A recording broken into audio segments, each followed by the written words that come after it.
ये कहूंगा कि ये जो बीजेपी का जो खोखला 400 पार का जो है, ये पूरा खोखला है। उनको भी पता है कि वो 170 के ऊपर नहीं आ रहे और रीजनल पार्टीज जो है वो काफी बड़े पैमाने पे ताकतवर बन रही है। He is not giving a commitment that I will not change the constitution. What he is saying is that even if Dr. Ambedkar comes, he can't change the constitution. One thing is very sure that a person who has died, he never come back.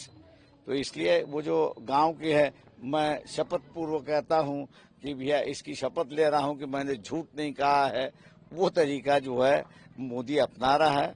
तो उनके वो जुमले जो है उस पर जुमले पर कोई विश्वास नहीं रख रहा है। इसकी वजह यह है कि निर्मला सीतारामन जो फाइनेंस मिनिस्टर है, उनके जो पति है परकला प्रभाकरन, उनकी मुलाकात आई है and that is the official government मुलाकात है, ऐसा मैं कहूंगा।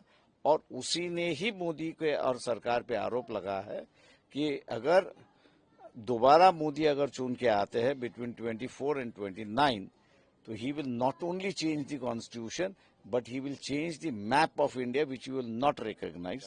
तो ये उसने वार्निंग दिया है कि बीजेपी आने के बाद क्या हुआ है।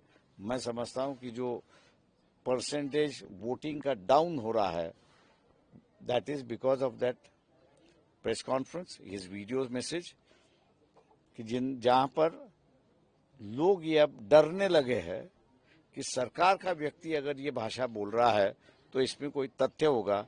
और जो मोदी की तरफ आस लगा के बैठे थे कि ये बदलाव करेगा, उनका पूरा भ्रम हो चुका है और इसलिए अब वोट भी करना नहीं चाहते।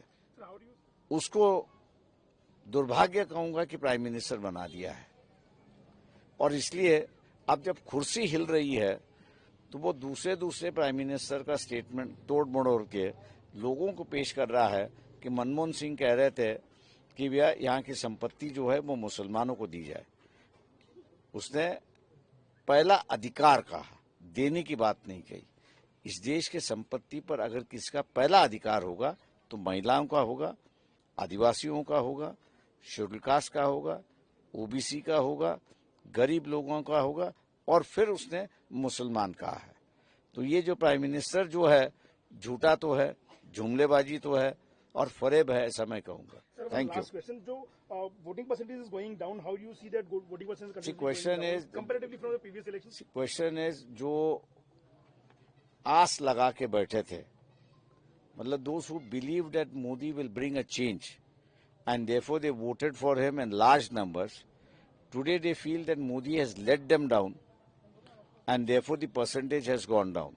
So it is the BJP votes that are going down, and it is the secular vote that is gaining, as I see it.